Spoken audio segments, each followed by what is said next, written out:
Welcome back to my channel. Today we'll be discussing generational wealth and you know leaving something for the next generation that follows you, your kids, your grandkids, your great grandkids. What is generational wealth? Generational wealth is loosely defined as money, assets, skills, and values you pass along to the next generation. Many parents hope to leave their children inheritance, for example.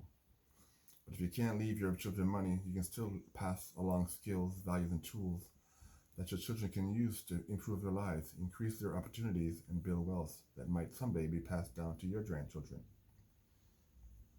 This kind of wealth, both asset-based and skill-based, is especially important if your family is part of a group of people who have been historically marginalized, disenfranchised.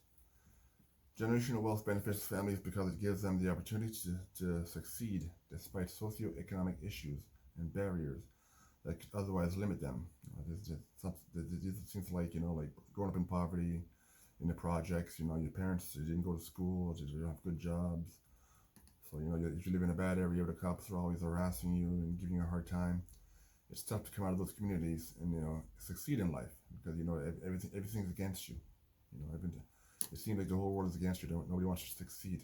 So building generational wealth just helps to take care of that. If you can build generational wealth for your family, you know that your family, your grandkids, your kids, they're gonna have a better life and better opportunities in life. So that's right. You don't need to pass down a significant inheritance in order to give your children the opportunities to succeed. You don't need to live out of money. Someone has the right tools, and right tools can launch into life. So helping your children just graduate from college without taking on student loan debt, for example, can give them a huge start in life. If knowing you're going through school and you're graduating and you're not going to have $100,000, $300,000 in student loan debt. Even if you want to be a doctor or a lawyer or accountant, those are high money fields. Those cost a lot of money to graduate, and when you graduate, it takes some of those fields. Even though you're making good money, it takes a lifetime to pay those debts back. You still have the cost of living. You're paying your debt back. You gotta, pay your rent. You still gotta maybe support your family, your mother, your parents. So if you can help your kids out with their education, as much as possible. In the Caucasian communities,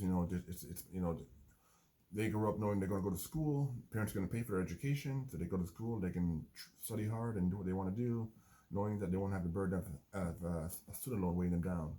Times have changed now that most people who go to school, it's all financed. Not too many people can afford to send their kids to school unless the elites. The ones that are financially secure, usually from generational wealth from their parents and their grandparents who took the time to, do things to take care of them in future generations. And all those kind of financial planning boosts can help your children create wealth that can be passed down from generation to generation. Now, what can you do to create generational wealth? There are many ways you can leave your children an inheritance. Not all inheritance involve money. In addition to making your children the beneficiary of your investment account or your term life insurance plan, you can also give your children other life-changing tools and skills, such as a good education, like I said before, and strong financial values. Teach the kids that teach them about money. Here are the eight ways of creating generational wealth for your household. Homeownership. Homeownership is the chief way we build wealth in this country, in any country. If you own your home, you have a leg up on most of the people in that country. Renters have no rights, and then basically have it's tough to be a renter, especially now with COVID-19 going on. You see what it's like now. The people who own homes right now, they have a leg up on the people who don't own their homes. People who are renters now. They're behind on they're behind on their rents. They're not working. And if they're working, they're not getting much money. They're getting money from the government, but they're falling behind.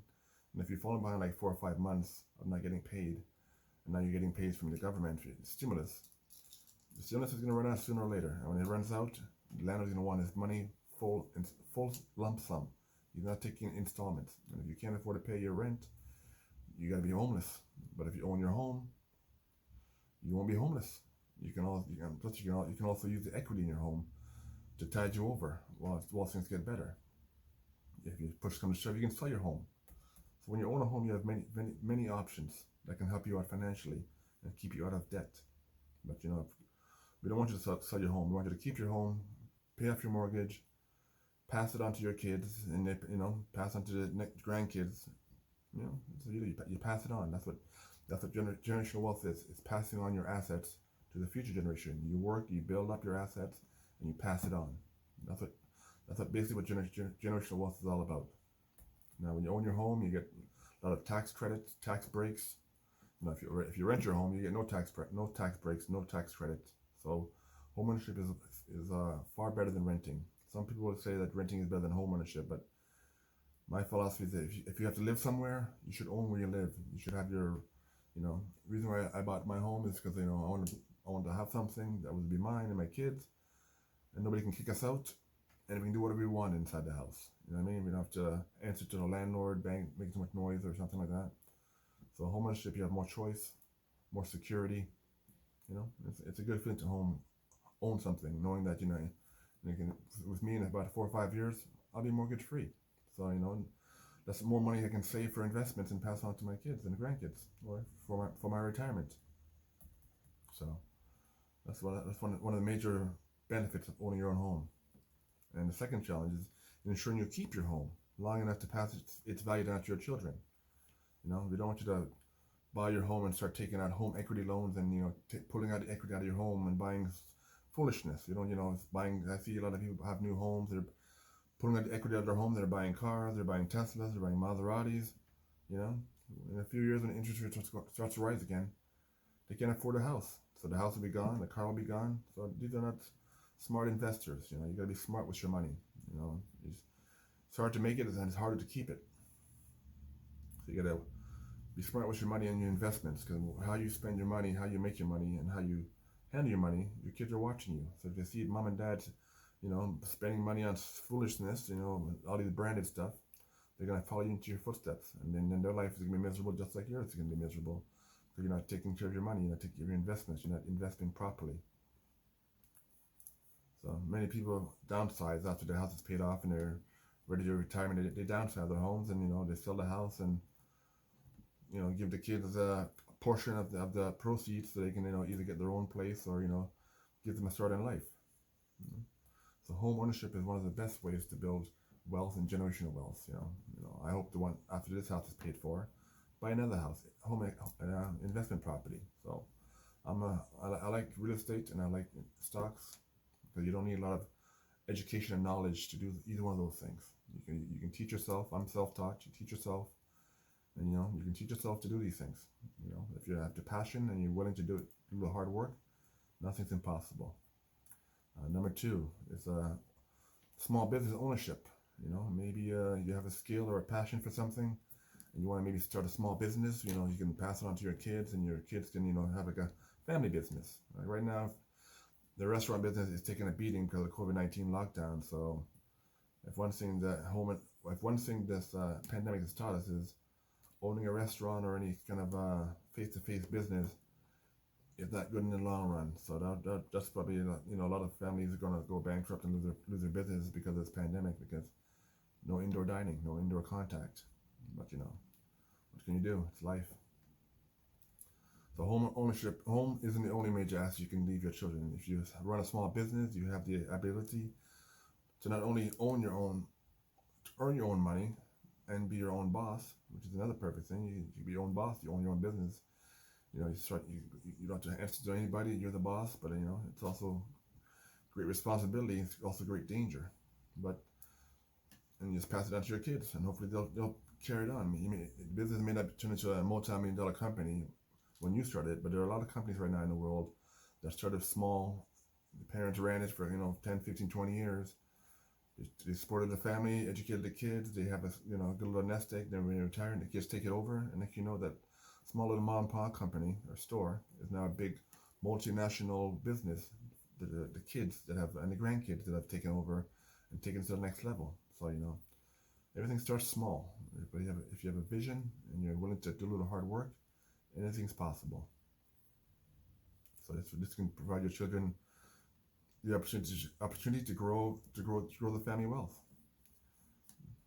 So that's one of the major things of owning your own business.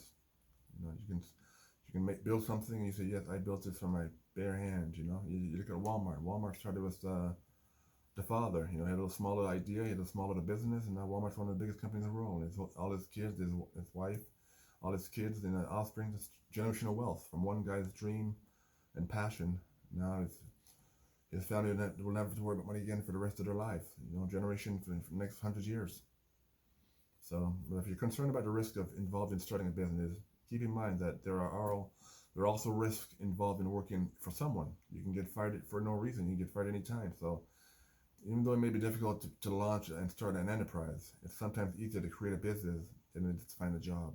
So if you have a passion for something, you have a skill, you have some kind of training, tools, it's easier to start your business and look for a job. And starting a small business can change your family's life, not only right now, but also generations from now. Thanks for watching my video. Stay tuned for Step 3, 4, 5, 6, 7, and 8. Take care. God bless.